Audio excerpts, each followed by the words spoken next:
So today, of course, looking in our syllabus, we begin a new theme, as it were.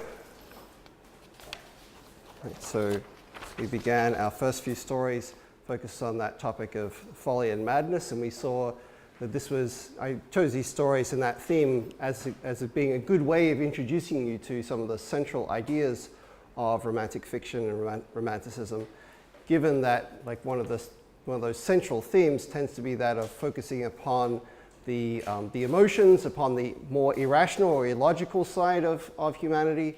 Not to say that that's the only part of us, but remember the romantics are interested in exploring how opposites, like two things that seem to be at odds or in contrast with each other, actually very often depend upon each other and actually live or inhabit the same space as each other, right? So notions of good and evil can exist in the same person.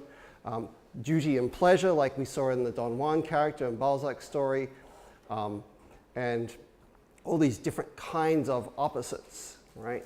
That can, even though they seem to be at odds with each other, nonetheless live in the same person. So of course, reason and emotion are in each of us as human beings, right? We have both of these facilities, even though they seem to be opposites, nonetheless within each of our minds, they are part of how we think and how we behave. All right.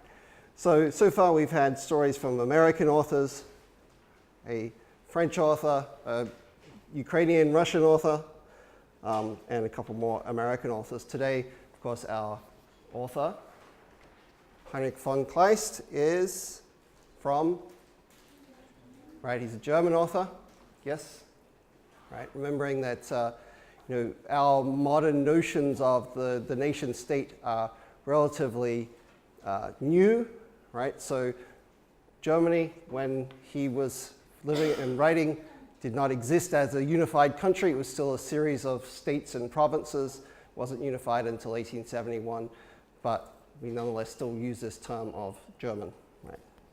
He was writing in German. He spoke German. His colleagues were German, and so loosely we can still use this term. Okay. So who can tell me some context about Heinrich von Kleist? We know that he's German. When was this story published, for example? 1810. Yep.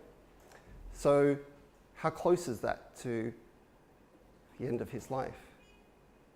A few months, 1 year. Yeah, right? So Kleist's life is quite famous, right?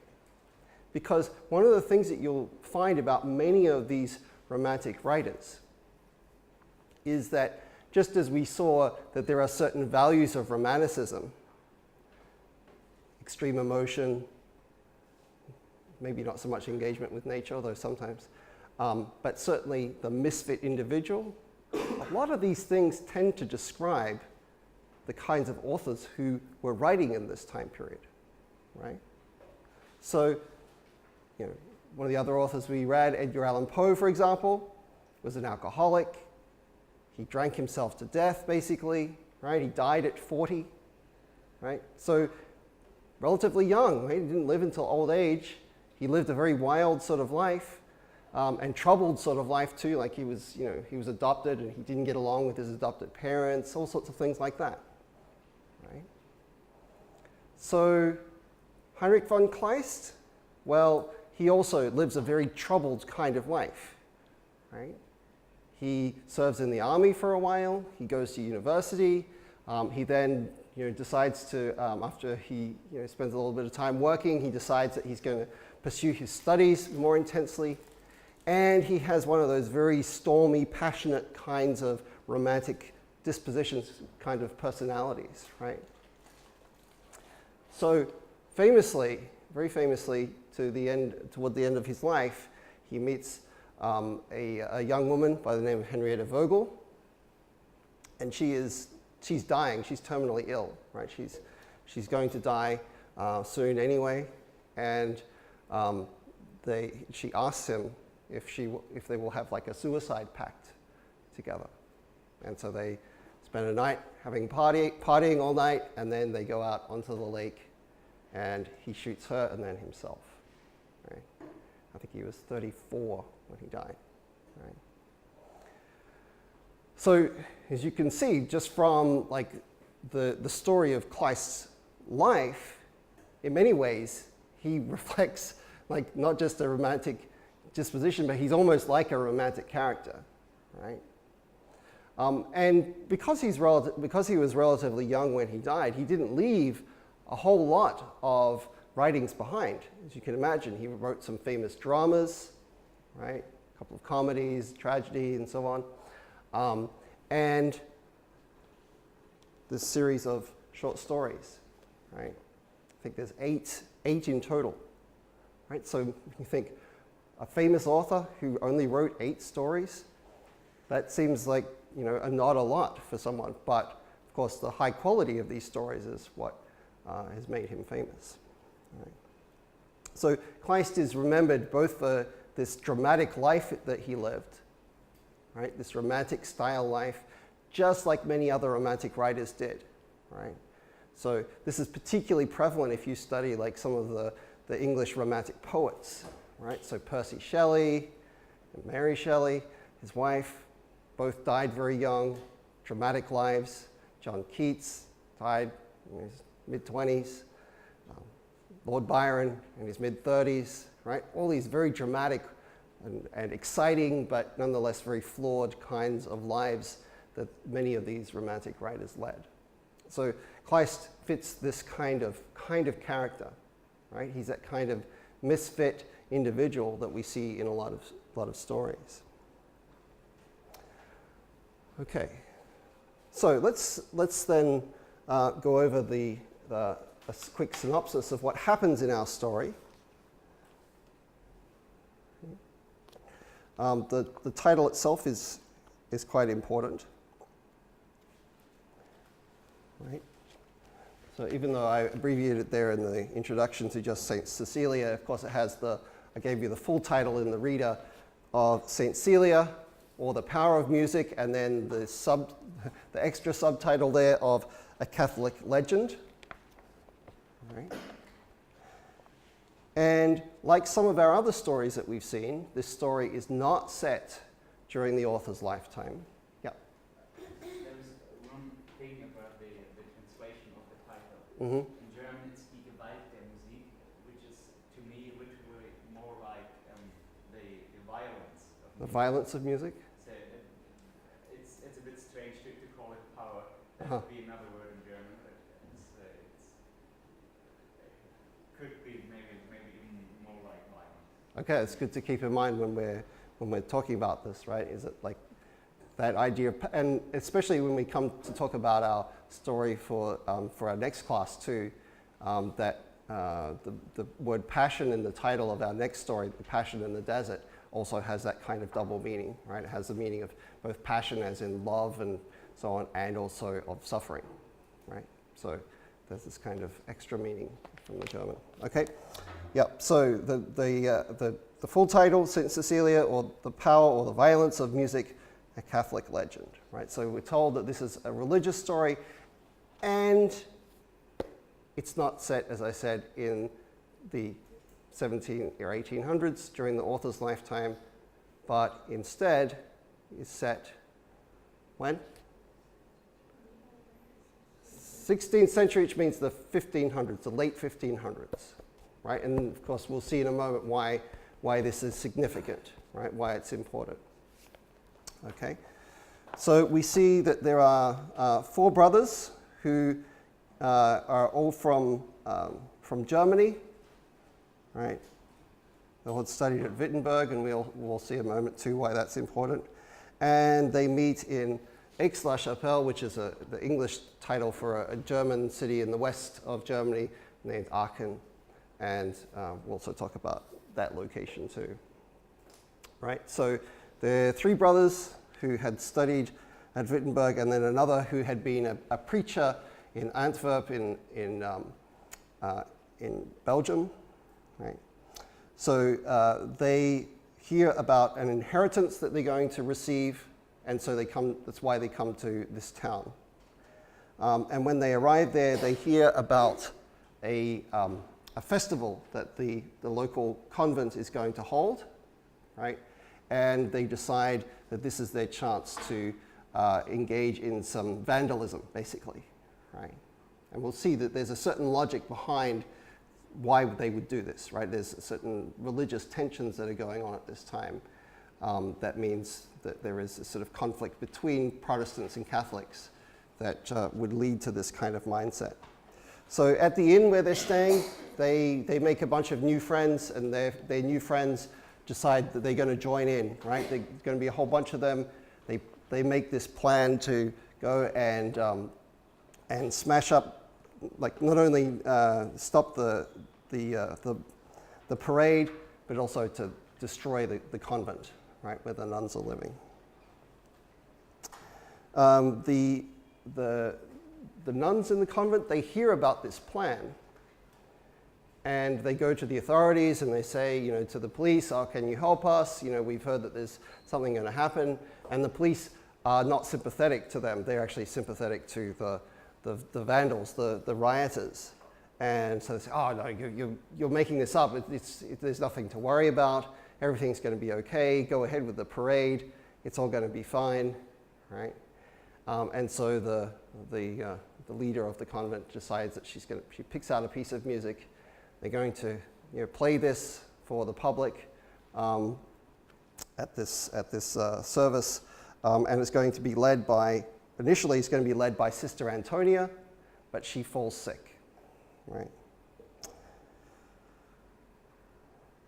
So even though there's this danger, even though there's this potential riot that's going to happen, the nuns push ahead with their concert parade celebration, right? The Festival of Corpus Christi. So the time comes for the piece of music that they're going to play, and they're like, well, who's going to conduct this? And then all of a sudden, who should suddenly appear off her sick bed, looking great, looking healthy? It's Sister Antonia. And she comes, she conducts the piece, right? And everyone is silent, right? Everyone's listening to this music, and they're moved by it. And all of the rioters, they're just waiting for the sign from like the main preacher, right? They're waiting for the sign to attack and to start the riot, and it doesn't come. They keep waiting, it still doesn't come. They keep waiting, it still doesn't come. And nothing happens. Right? Some reason the convent is saved. Although not for much longer, we're told in the next century it's then secularized by the Treaty of Westphalia. Right? In other words, it goes from being a convent to just being a regular building. Right? So then, after this short, you know, it's only just over a page, this short introduction to the story of this, you know, the four brothers and their plan to destroy the convent on this festival day, we suddenly jump ahead 6 years. Right? And 6 years have gone on, and the brothers have appeared to have gone missing. No one knows what happened to them, where they were, what they'd done, and so their mother comes in search of them. Okay. And she makes inquiries, she asks about them, about, you know, certain things, and they're like, well, the people you describe, we don't know anyone like that, but we do remember that a few years ago there was 4 guys here, and now they're in a madhouse. They're in an insane asylum. They're crazy, right? And like, it doesn't sound like your sons, but she's like, well, let me go and check out anyway. Let me go and see, make sure it's not them. And she goes to the insane asylum, goes to the madhouse, and yes, it is them. But her sons have drastically changed, right? Now they are obsessed with being, with following the Catholic religion. They spend all their time praying and singing and in devotion, right, to the point where they are considered like obsessed and crazy. Right?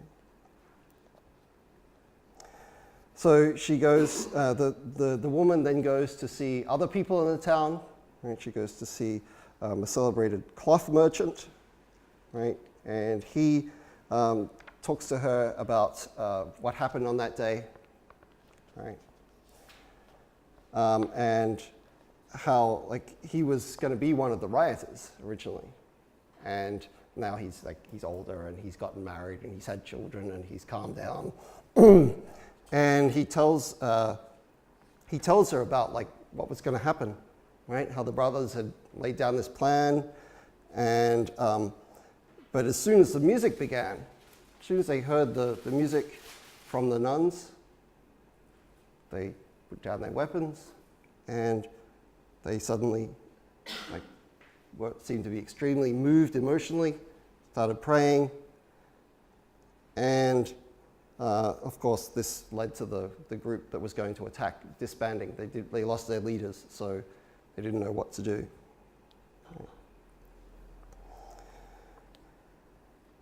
So, yeah, the brothers, right? They continue their strange sort of worship, right? Where they every certain points in the day. And we see here at midnight, they suddenly burst into song, singing these like religious hymns and religious songs, and they continue this behavior. So the cloth merchant, he's friendly towards the mother, and he says, "Look, we're trying to take care of them as best we can. Please don't blame me. It's not my fault." Right? I don't want to be sued, or I don't want to have any sort of legal troubles over this. I'm telling you this as a friend, and I want you to take it that way. And then her next visit is to the actual convent. Right? The mother goes to the convent, and with her she has a letter that one of her sons had sent to her, right, saying that he was going to start a riot and do some other naughty things that he was not supposed to, right? We then have, she speaks to the abbess, who is the woman in charge of the convent. She shows the abbess the letter, right? And the abbess talks about how there was something strange happened on that day, right? That it appeared to everyone that Sister Antonia had risen from her sickbed and conducted the orchestra. But as it turns out, Sister Antonia had been in their sick bay, their clinic, the whole time, right? So it can't have been her. And so the nuns have a theory that maybe it was Saint Cecilia, the patron saint of musicians, who took on the appearance of Sister Antonia and conducted the orchestra herself, and this is why the music had such a powerful effect. So the mother leaves some money for her sons, right, to pay for their expenses, pay for their living. They live out the rest of their lives in this religious obsession that they have in the madhouse until they die, and that's where our story ends. Okay, so you can see it's a very strange sort of story insofar as we have, like in some of our other stories, we have this element of the supernatural, right? Now in this case, it's like, well, is it or isn't it? Was it really Saint Cecilia who appeared and conducted the orchestra, or was it actually Sister Antonia, right? That's left open to question. But here we have this strange story in which there is presented to us this supernatural possibility, like we've seen in some of our other stories, right? With magical waters that can restore your life, or that can bring you back to life in some stories. Okay, so let's look at some of the context and some of the some of the important references for this story, right? As we've seen already, the story itself is not set in Kleist's lifetime, right? He sets it deliberately back in time, and he chooses a point in time that has a lot of religious conflict, right? So there are certain hints in the story that to the reader who knows their context are quite big clues, but if you're not familiar with it, you might not know about it. So the three brothers, for instance, who study at Wittenberg, right? Wittenberg is famous in Germany for, Gustav, you know this, right? Yeah, the name of the city is actually Lutherstadt, like Luther town, Wittenberg. Yes, for this guy, Martin Luther, right? Or Luther in German, but in English we anglicize it to Luther. So Martin Luther, right? He was a Roman Catholic monk, and in the early 16th century, right, he proposed a series of reforms to the Catholic Church that then caused up a great big controversy and eventually led to the church splitting, right, into the Catholic Church and, of course, a whole series of denominations that we now refer to collectively as the Protestant Church. Right? That word Protestant coming from the French meaning protesting, right? Protesting against the Catholic Church. Right? So the fact that these three brothers, they studied at Wittenberg, the meaning of that for the story, what Kleist is sort of saying is, hey, these guys are Protestants. These guys are strong Protestants. They studied at the same university that Luther went to, right? So that's the allusion, that's the reference that is being made. Okay.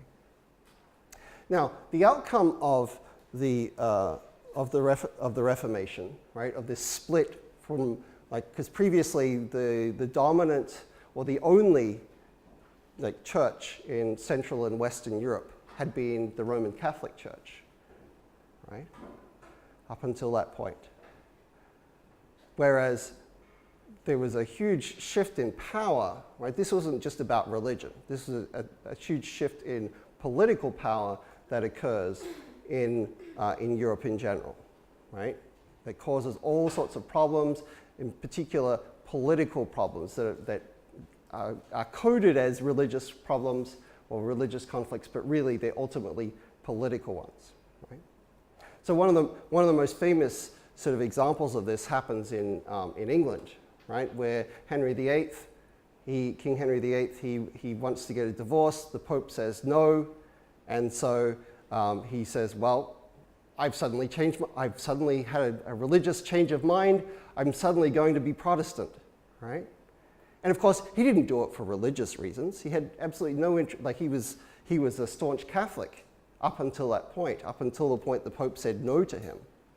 But as soon as he saw, oh, now I can do my own thing. If I can still remain Christian, right, outwardly Christian, but I can change to being Protestant, and therefore Henry VIII then founds the Church of England, the Anglican Church, right, and he uses that as a way to bolster his own power. In fact, the king or queen, the ruling monarch of England, is from to this day the head of the Church of England, right? They're sort of like the Pope, as it were, of that church.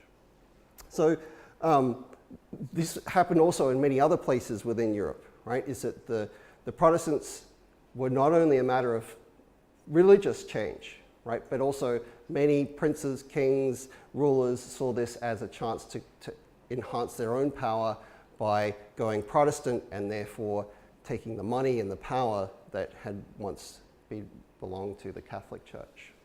Right? So this led to extremely bitter conflicts within Europe over the next 2 centuries, so during the 1500s and 1600s in particular, right? Huge conflicts, wars, plots, people being murdered and massacres, right? So the Huguenot massacre the Huguenots were Protestants in France. On one day, there were thousands of them were slaughtered by Catholics, and then Protestants in turn killing Catholics, wars being fought in this name. And of course, isn't this what Jesus Christ said? Like, murder other people and hate your neighbor? And like, of course not. Right? This is one of the great ironies of these religious conflicts, is that they seem to totally go against all of the Christian message. So you can see underneath it all is that there is this huge religious tension, right? And it reflects itself in the ways in which, like, certain countries remain within the Catholic Church and certain countries become staunchly Protestant, right? So countries like France, Italy, Spain, to this day, we see them as, even if they're greatly secular countries, as Catholic countries, right? Catholicism is the tradition to which they adhered. Whereas places like England, Germany, and particularly, probably the most fierce of all, was the Netherlands, right? Netherlands, staunchly Protestant, right? To the extent that in the late 18th century, when the British were afraid that their king was secretly Catholic, they actually brought in William of Orange from the Netherlands to be their new king, right? To marry into the Stuart family, right? So there is this sort of this religious and political division, very, very bitter, that emerges in the wake of the Reformation under Martin Luther. And that's the atmosphere in which this story is meant to be set, right? So we're just thinking, oh yeah, it's these brothers and they want to start a riot and they want to have these fights. But if you look to where this story is set, right, you can see this is the town, right? And as I said, I don't know why. I couldn't find the reason why it's called Aix-la-Chapelle in English, but in German, it's, and generally the modern term for it is Aachen. And you can see that it's right at a sort of central conflict zone, right? So far as it's like very close to the Netherlands, Protestant, Germany, Protestant, but then we're sort of at the close to the borders of the Catholic countries too, right? So. So this is the atmosphere, this is the context, right? This is the background in which we see this conflict in the story is supposed to take place, right? It's not just any random group of people who are wanting to start a fight and attack a convent, right? This is happening across Europe throughout this century in the aftermath of the Reformation. Yes? And moreover, Aachen is one of the oldest cities in Germany, and one of the most historical, like Charles the Great. He was crowned there, and lots of this historical stuff happened there. So it's really important that it's set there in this very old and traditional. Yep. Yep. So lots of things to smash if you don't like the old things, right? There's lots of things to destroy. So this sort of approach to destroying, like if you have a new movement or a new religion or a new way of, a new movement within your religion, then this approach of smashing or destroying the old things, the old symbols of the previous manifestation is known as iconoclasm, right? It's where you destroy. So if you're now Protestant and previously you were Catholic, right? Like in this story, we see the attack upon the Catholic symbols, right?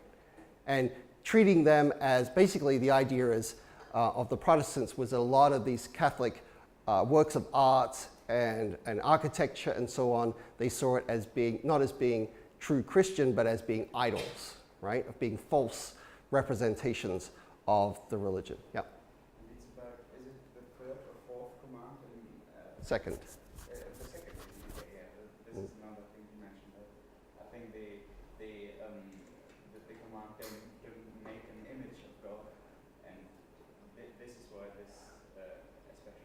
Yes, what Gustav is referring to is the Ten Commandments, right? That are taken down in the Old Testament by Moses, in the second commandment is that you're not supposed to make any false images, any idols, right, to other gods. So, so the interpretation that the Protestants come up with is a different interpretation than what the Catholics come up with. So they see a lot of the Catholic art and liturgies and other things that are central to the ceremony of Catholicism as being against Christianity and against that second commandment, right? So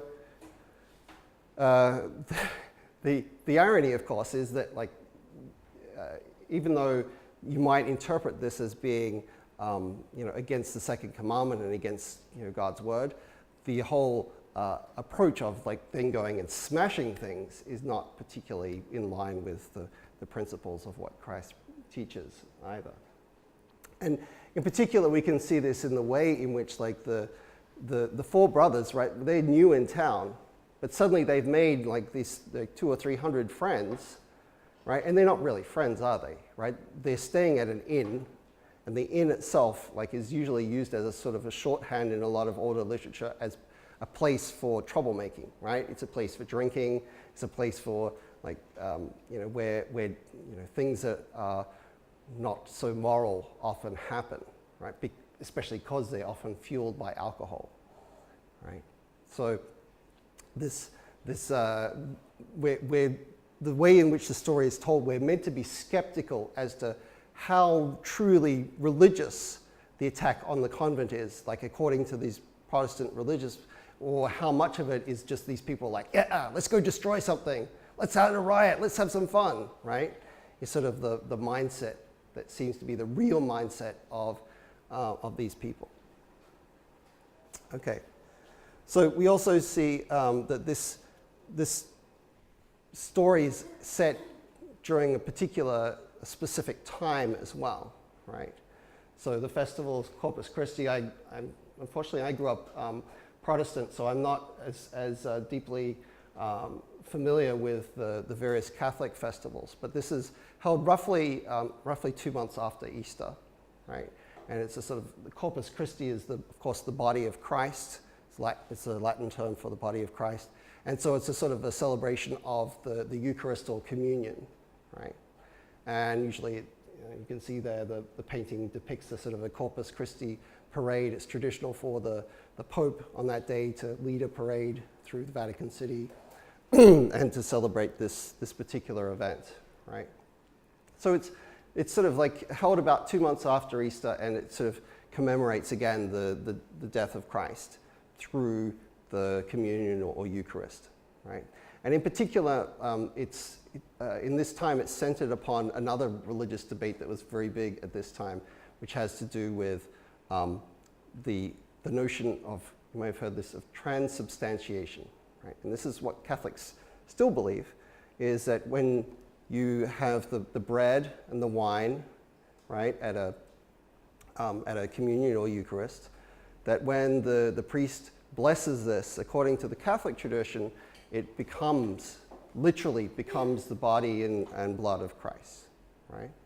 So this is, as I said, this is another part of the context of this time, because there was a huge debate in the 16th century as to what this doctrine actually meant. Did Christ mean it to literally be like the Catholics believed? Or in most Protestant traditions, it's seen as it's just a symbol, right? So the bread and the wine is just a symbol of the body and blood of Christ, whereas Catholicism, even today, holds that it's magically transformed into the body and blood. Yeah. This is particular inner Protestant debate, and Luther thought it is transformed into body and blood. Yeah, Luther stuck with the Catholic version. Yeah. So, so this particular festival, of course, when we're thinking about the transformation of Sister Antonia into Saint Cecilia, or vice versa, right? This also meant to be sort of that transformation of the bread and the wine too is meant to be in the background of our minds too. So you can see here that what Kleist is doing is that he's taking all these sort of these background references, right? And knowing about that context, knowing about like the festival of Corpus Christi, knowing about like the religious conflicts of this time, right? They all help us to give a more more detailed setting for what this story is doing. Whereas if he was just to set it in any time, right, it would, or even in his own time, it wouldn't have this kind of flavor, right? Whereas with this setting, he uses that to give spice to the story. Yep. Was he Catholic? Ah, well, that's a good question. First of all, think about his death. How did he die? Suicide, which of course is like the number one thing that you're not supposed to do as a Catholic. And of course, if you read some of his other stories, so there's another story in here that was published around the same time called The Foundling, right? And even though this seems to glorify Catholicism, this story, The Foundling is very, very critical of Catholicism. So we're going to see why it is that this story seems to promote Catholicism, even though A, Kleist is not a Catholic, and B, he's quite critical of Catholicism, right? So again, he seems to be using it more as a symbol and as a way of thinking about things than saying, hey, you should all be Catholic too, right? He's not here preaching to us a certain kind of belief system, right? Good point though. Okay, so just a couple other references that are made in there. The 30 Years' War, right? Remember, he talks about how the convent, it survives this potential attack, and it survives until the 30 Years' War, right? Which is in the 17th century, from 1618 to 1648, right? Yeah, that's easy to remember the second date, because it's just plus 30. So 1648, and this was sort of like the height of those religious wars, right? You had Protestant attacking Catholic, Catholic attacking Protestant, and it was just a very, very destructive time, right? Huge amounts of people died, lots of, disease and famine and all sorts of terrible things happening this time, until eventually the Peace of Westphalia was a couple of treaties that were signed during this time, and that brought a sort of a lasting peace to that conflict. Right? Not that it has actually fully ended, right? If you know, for instance, in Northern Ireland, still there are neighborhoods that are divided between Catholic and Protestant, right? Okay. So, of course, I want to finish this lecture part with a couple of other important references. Number one, obviously, Saint Cecilia. Right? And Saint Cecilia, who is she? Saint of, because remember, saints in the Catholic tradition are often associated with particular groups of people or particular values. Who is she associated with? Yeah, musicians, right? So this is where we have this reference to Saint Cecilia, is that it wouldn't just be any saint that would come and help out the nuns. It would be specifically the patron saint of music and of musicians. Right? Now, like a lot of these stories about the saints, a lot of them happened, like the stories that we are told about them were written centuries after their supposed existence. Right? So Saint Cecilia, if you look her up, she was supposed to have existed in the 2nd century CE, AD, CE. So, the first accounts of her that we actually have are several centuries after that. Right? So it's possible that she existed as a person, but all the stories that we have about her are very unreliable, right? And in fact, even this name Cecilia appears not to be a given name or a Christian name, but instead appears to be a family name. Right? So what we actually know about her and the various myths and stories that surround her are very uncertain. Right? But nonetheless, as you can see there, she's presented in this picture by Guido Reni as That's really not, if she's a patron of Satan musicians, I'm pretty sure that's not how you play a violin, right? Yeah, that's very bad technique. But maybe she's just so good that she can play it like that, right? She's sort of like Hendrix can play with his teeth. You know, she can play the violin like this. But so she's a patron saint of musicians, and of course that's why she appears in this story, right? She supposedly, or perhaps if we believe the superstitions of the nuns, right, that she swaps places with Antonia, or takes on the form of Sister Antonia and conducts the orchestra on that day. And then lastly, of course, one of the central symbols of this story is that, of course, of music. Right? And here, this is where we really connect Kleist and what this story is doing with Romanticism. Right? Is that we've already talked about how the Romantics focus upon the emotions, and we've said that they do that because partly to counterbalance the Enlightenment idea of humans as being rational and logical, but also because they think that the expression of the emotions is expressed through art, right? And in this case, is expressed, of course, through music. So, so the music here becomes the means or the vehicle for the creative expression of, in this case, the nuns. Now, I've already talked to you about the way in which, like a lot of Romantic authors, they go back, take stories from history, or set stories in historical times, but they give to those characters, give to those times in the past, they give them the romantic characteristics, right? So, remembering that the 16th century was not, these people were not romantics, they did not have the same kinds of values as the 19th century, but Kleist projects back onto them, right? This power of music, this ability of music to move them, to touch their emotions, to have this sort of this mystical, romantic effect upon the audience, to the point where, of course, this transfers over to the four brothers, doesn't it? Right?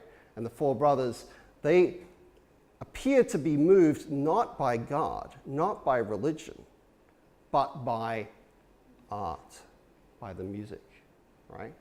And this is what seems to be so powerful and also non-religious about this story, is that really the brothers aren't really moved by religion. Right? They don't hear the word of God, they don't read their Bible, and then their minds are changed. Right? It's the music that they hear that suddenly transforms them. Okay? So this ability, this power of art, poetry, of music, right? Of literature, to drastically change and move and have a powerful force and effect upon the way in which human beings think, right? This is a central idea for the Romantics, right? This is what they're exploring with their work, is the way in which these things, like they give us a sort of a human self-expression through art that is in some ways bigger than ourselves, bigger than us, and that it causes us to express and become who we are, right? As those kind of misfit individuals. Okay. So let's turn now to our homework sheets and see what are some of the passages that you guys picked out for today. Let's see. Eleanor, what did you pick out for today? I didn't pick a specific part. I chose to focus more on the fact that the author uses the song Gloria in Excelsior. Okay. So in this case, we would call that a reference, right? This is a reference to this particular piece of music, right? And I thought that he might have done that because I looked up like the song lyrics, and it talks a lot about like worshiping God and like dedicating your whole life to worshiping God and praising Him. And basically, in the story, like the brothers changed more towards that attitude after they heard it when the nuns played it. So I thought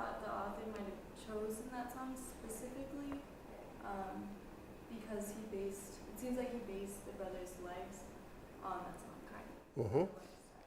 Yep. So this piece of music, Gloria in Excelsis, of course, if you look up its history, it's been around for centuries and centuries, and it also has been set to like numerous different kinds of like styles and different kinds of music, right? So probably the most famous is by Vivaldi, right? Is the one that you probably will all have heard at some point in your life at recitals, church, whatever. But yes, this Gloria in Excelsis is chosen, right, as a specific reference by the author. What does it mean, Gloria in Excelsis? Glory to be God in the highest. Yes, glory to God in the highest. And it's part of, like, it can be used as part of what we call a liturgy, right? And this may or may not be familiar to you if you are religious or you have been to church at any point. There are, of course, very different styles of worship that different churches have, right? The Protestant churches, like if they are what we call low church, they tend to have very simple kinds of worship, right? Sometimes at most like an organ or a piano to accompany any singing that they do and preaching, and that's about it. Whereas if you go to a full Catholic Mass, right, there's certain like word response, like certain things that the priest says and you have to respond. There's all sorts of ceremonial things that are worn. There's all sorts of other like little ceremonial touches, and what's a lot of what's known as liturgy, right? Which is a kind of words and songs that are repeated. So each kind of mass has a sort of, it's like a formula or a script that is followed and read throughout the mass. Okay, and of course up until certainly in Kleist's time, but up until the 1960s, all of this was held in Latin, right? So if you went to church and let's say you are in this case German or in Great Britain or wherever, you go to a mass and it's in Latin, you're not going to speak Latin, right? For the most part, a lot of, for centuries, people went to church and listened to what the priest was saying and couldn't understand a word of what was happening in these religious services, right? They didn't know Latin. Most of them couldn't even read their own language, let alone understand a second language, right? So this term, Gloria in Excelsis, and we saw Corpus Christi as well, right? This is because the traditional language of scholarship in the West was that of Latin, right? So, of course, this is then used by the church as its sort of universal language for a long time. Okay, so yes, this song, Gloria in Excelsis, it's chosen, again, as a specific reference point, right? It's chosen for a particular reason.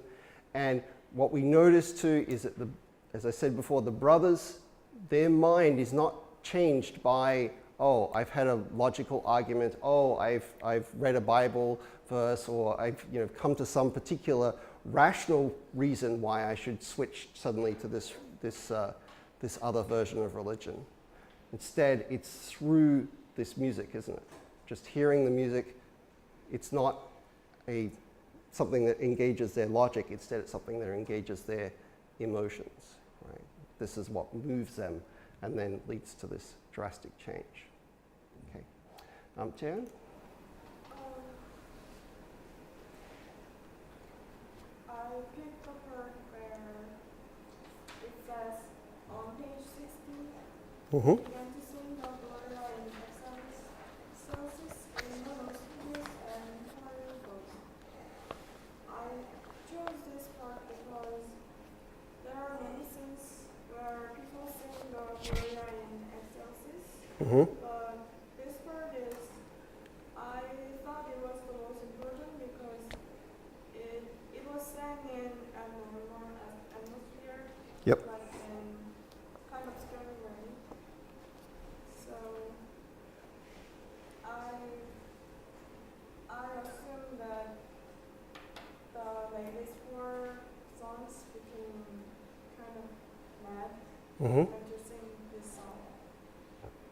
Yes, and look at the sentence that follows right after that. It says the sound of leopards and wolves when on an icy winter's night they roar at the sky, maybe something like it, right? So the comparison that's being made here is that like these four brothers, it's like they have gone wild, right? You know, they have, you know, gone from being these cultured men who have gone to university and become preachers and so on, to being like this wild, irrational, it's like their cry of glory in excelsis is like a wolf or a leopard's cry in the forest at night, right? So there is this wildness to it that, of course, also connects nicely into our romantic theme of nature too, right? So there is this, it's not, in their case, it's not a beautiful music, right? It's ugly, but it's wild and it's passionate and it has this, you know, if we go back to Gustav's elucidation of the title, right? The German title, that word power is better translated as violence, right? That there is this sort of violence in the way in which they are singing this song. Okay. Justin? I picked the first paragraph on page 59. Starts with Sister Antonia.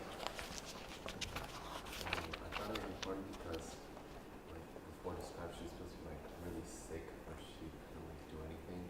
Yep. And then all of a sudden, she just like comes out all like fresh, Mm-hmm. ready to perform. So when I first read that, it kind of like shows like really supernatural kind of like meaning to this story. And then it's like later at the end when the mom was talking, like it turns out like it was probably like a saint or something that wasn't Sister Antonia. So I thought that was really fun, the entire story. Yes, good.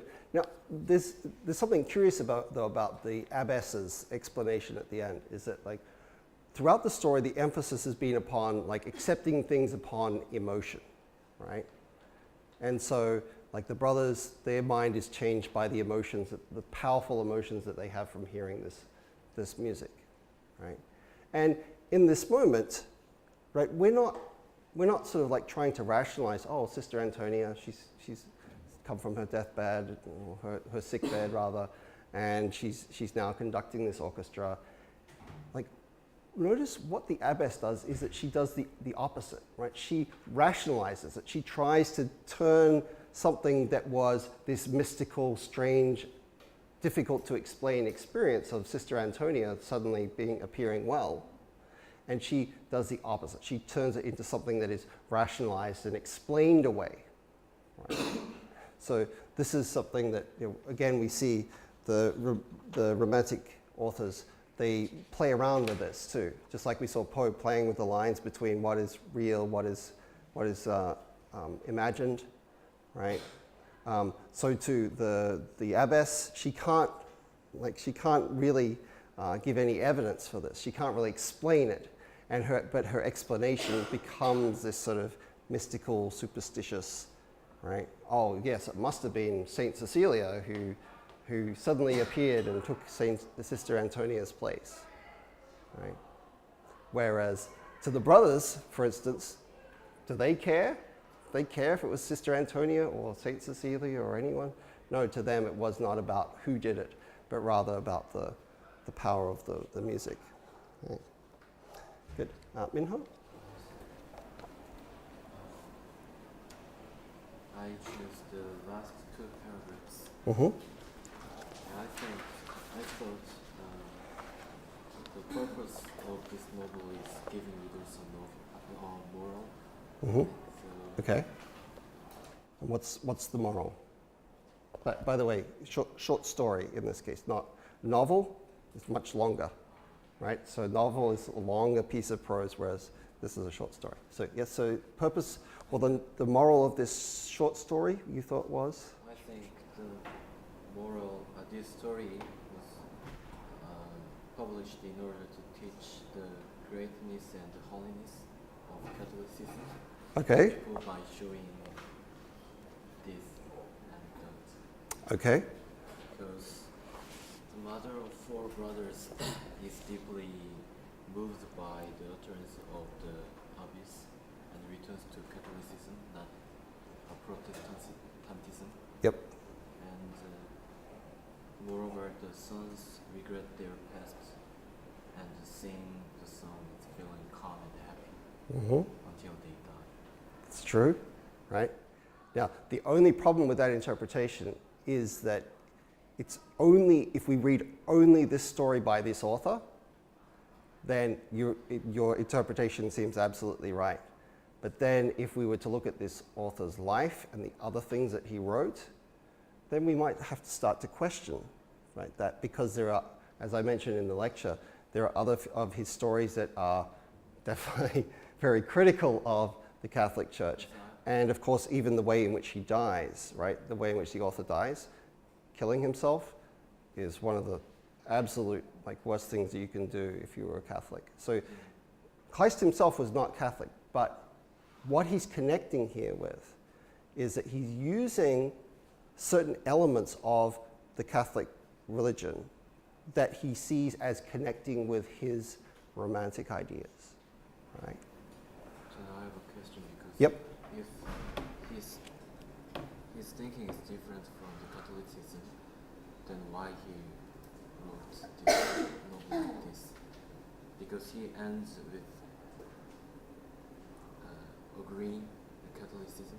Mm-hmm. I was a little bit hesitating. Right. Well, that's why I said you're right if we just look at this story, right? That interpretation of this story does give us that strong impression, right? But of course, if we look beyond that, right? If we look at other things that he wrote, right? Then it would seem that Christ, the thing about many authors is that they are not just how we put it, they're not just preachers for one particular point of view, right? Is that when we read authors, right, we always have to be careful to separate the idea of the questions that they're trying to get us to ask from just them trying to preach to us, right? So good authors, interesting authors, don't just tell us what to think, right? They don't say, you should be a Catholic, or you should be good, or you should be rational, or you should be kind to you should obey your father, like in Balzac's story of the Elixir of Life, right? If those authors present their stories in that way, then it doesn't really get us to think about those ideas, does it? Instead it just says, oh, yes, I must obey my parents, or I must be good, or any of those other, or I must be a Catholic, right? Whereas what these stories are trying to do is they're trying to engage our critical minds, right? To get us to think critically, right? And so when we read this story, I mean, I'm not saying, Minho, that you're wrong about this story. Like when I read this story, I was like, wait a minute, was Christ Catholic? Right? Just like his letter asked me earlier, right, during the lecture, like, was Christ a Catholic? Right? Because that's certainly the impression that we get from this story. But as I said, when we know some more, when we know some more context and more background, right, we actually see that in this case, he really wasn't a Catholic. He was otherwise critical of certain Catholic doctrines and certain Catholic ideas, but that there are certain parts of Catholicism in this story that he says, oh, I like this part. I don't like this part, right? But I like this part. I like this aspect of it. I like the art and the ceremony, and I like the music, and I like, right? He seems to like certain aspects of Catholicism, but not Catholicism as a whole. Does that make sense? Okay. All right. Good. Okay. Let's see. Sharon? Page 59. 59. The first paragraph, and it just starts, this phenomenon was a wonderful and true heavenly consolation to the heart. That one. You see it? Just this one. Oh, to the top there. Yep. Yeah, just the first paragraph. And I examined the tone. So he uses words like truly heavenly, noblest and highest kind, heaven of harmony. And what I find interesting is that they all either rhyme or there's some kind of alliteration in it. Mm-hmm. So it sounds very melodic and it sets the tone. So when we're reading it, it sounds like we're actually hearing the music Okay. that's being described here. The only caution I would have about that is that remember we're reading this in translation. So if this is what is happening, then you're giving credit to the translator rather than to Kleist. So you must have made a good translation to make it sound lyrical in this way, because it's harder for us to tell if this is actually happening in the German original text, right? Okay. But you're right. Like the tone, like certainly, like the whether he's being serious or sarcastic or ironic or any of those sorts of things, right? It is quite important to this story because, like, the way in which we see the nuns, in particular, portrayed, is it positive or negative in this story? Yeah, how the nuns are portrayed. Yeah, they're positive, and the other side, the brothers and the fellow rioters, are presented in a fairly sort of negative light.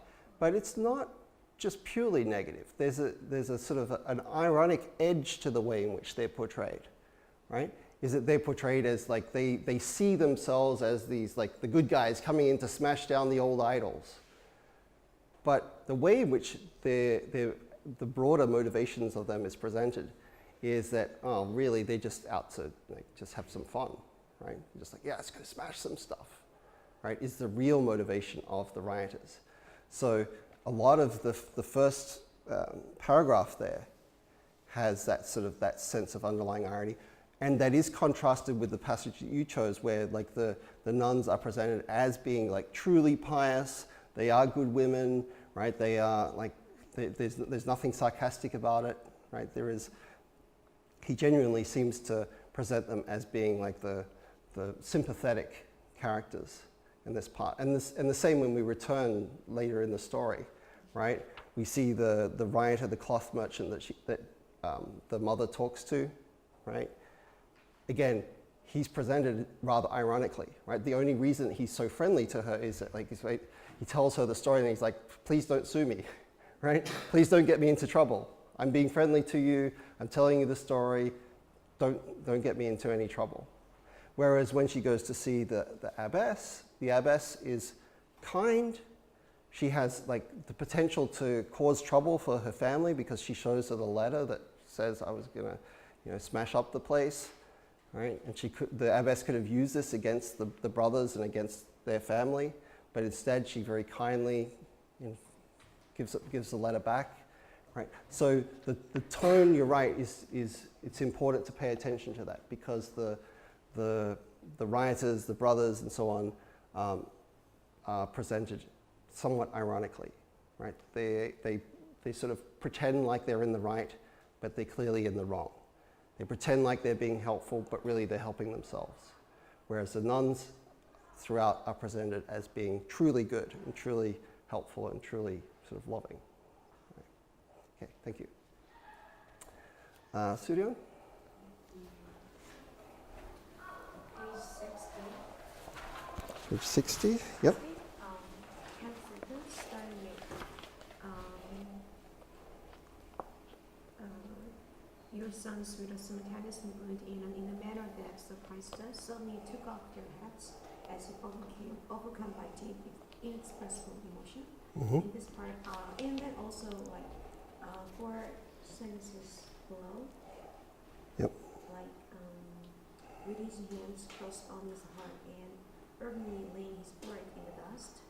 I thought hats and his forehead could be likened to some logical mind, logical side of the mind. Yep. And so I think it shows that they are using their conscious mind and going into some unconscious mind.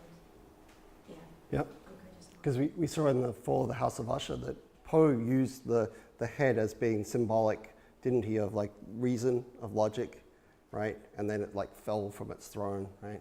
In Roderick Usher's case.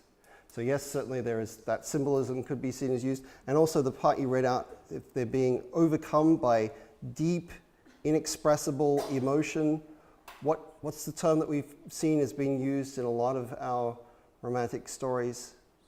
The sublime, right? That term that can be, in this case, meaning something is beyond words. You can't express it. You can't say it. Right? It's too much, too emotional to be able to be said. So, and here perhaps is another way we can interpret the music, right? Is that like it can't be said in just everyday language, but that music becomes this vehicle for being able to express these certain ideas and certain emotions that otherwise are beyond normal words, right? Okay, Charlie? Can I just tell some feelings about this story? Mm-hmm. Yeah. When I finished reading this story, I felt so unbelievable. How can the four brothers just heard the music and become mad? So I tried to search some reasons hidden in this short story. Mm-hmm. I felt like maybe the author is also was also trying to find a reason. Mm-hmm. On page 60. Mm-hmm. According to the merchant's memory, he said the four brothers, they got mad is because they show impiety to religion. So they are kind of like God's penalty from the God, or they are caught by the evil spirit. Yeah. So I guess maybe the author he support that if you have done something disrespectful to the God, you may get penalty. Okay. Is it really a penalty for them? Do the brothers see it as punishment? I think I don't know, but I think Because of course everyone else does. Everyone else is like, oh, these guys are mad and they're in an insane asylum. But the brothers don't see it that way, do they? Right? The brothers are like, this is better than our life ever was before, right? We want to spend all of our time like praying to God and singing to Him, and right. So this is a crucial thing to think about. Is that like the brothers, everyone else seems to see them as being punished for their misdeed of planning to destroy the convent, but the brothers themselves see it as a blessing, right? They're like, oh, our lives before meant nothing. We were wrong and we were stupid and we were on the wrong track, and now we found God and we found our life's purpose in worshiping Him, right? So there is the question you're looking at, or the idea you're looking at, is quite complicated by that question too. Now, there's also something there you mentioned about the impiety, right? And this is also one of the biggest sort of ironies or contradictions of this story, right? Is that, remember that term iconoclasm that we saw at the beginning of the story, right? The idea was that those old like Catholic symbols, arts, its architecture and everything like that was seen by the Protestants as being impious. That was why they wanted to tear it down. That's why they wanted to destroy it. Impious, in other words, going against God. Right? But the irony then of their iconoclasm is that actually it turns out that their destruction turns out to be impious, right? And so they actually become extremely pious, right? They become very extremely devoted to God by giving up the iconoclasm, right? They stop worrying about the symbols, right? So there is a sense in which like there's a certain irony. By giving up this destruction of what they think is impious, they actually discover real piety, real devotion, a real connection to God. Okay. Gustav? I also took the paragraph from end of page 58 till 59, the first one, 59. Mm-hmm. And yeah, it's about the execution of the power of music and how this changed the whole situation from violence to devotion, and that music upseeks the violence. But now in class I asked myself whether there could be something like a political interpretation of that whole story that would be like, okay, these brothers, they were kind of revolutionary, Mm-hmm. and the authority Catholic Church or the saint makes them kind of stupid. Mm-hmm. I don't know where that will lead to, that interpretation, but when we see how ironically these brothers are presented and their worship, so there could maybe be something behind that. Yep. And one more thing, there are four brothers. I thought of maybe there's a reference to the four evangelists. I don't know. Mm-hmm. Yeah, it's something that came to my mind. I don't know whether there has been some research on that, but Okay. that might be possible. And one more thing, there could also be a reference to the movement of Pietism in Germany, which was at Christ's lifetime. Mm-hmm. So, Yeah. I mean, again, this just shows how deeply this story is rooted in that religious context, right? That you sort of have to know a bit about the religious conflicts of that time, and then the way in which Kleist is rereading it, right? So that it takes it out of just being like, oh, this is a story that's promoting Catholicism, to actually being a story that's taking certain elements of Catholicism and saying, oh, I like this in the way that it connects with Romanticism. I like certain elements of it, but not purely being just a document promoting Catholicism. Isleta? I chose the part that's when I talked about at the end of page 60, Mm-hmm. when they're singing. Yep. Like the sound of leopards and wolves, and I thought it was interesting, like you mentioned before, it kind of goes into, like, it takes on a nature kind of thing, and it talks about like icy winters and like heavy sand and all this kind of stuff, so it kind of ties into the nature aspect of Romanticism. And I think it also gives like music a kind of sublime like persona. Yep. Because it's really powerful and it's kind of scary, and it says frightful to like a frightful thing, and it's kind of like the sublime aspect as Yep. well. Yep. And of course, this is also, like, when we look at romantic music, it's not sort of like the period before it where we just have a very sort of neoclassical style of music. It's all very pretty and well ordered, and you know, it's very well constructed. But then when Romanticism and romantic music comes along, it's also not only very powerful and emotional, but it also is, like, for the audience of the time, is wild and scary too, right? So is the impression that it's supposed to give. All right, good.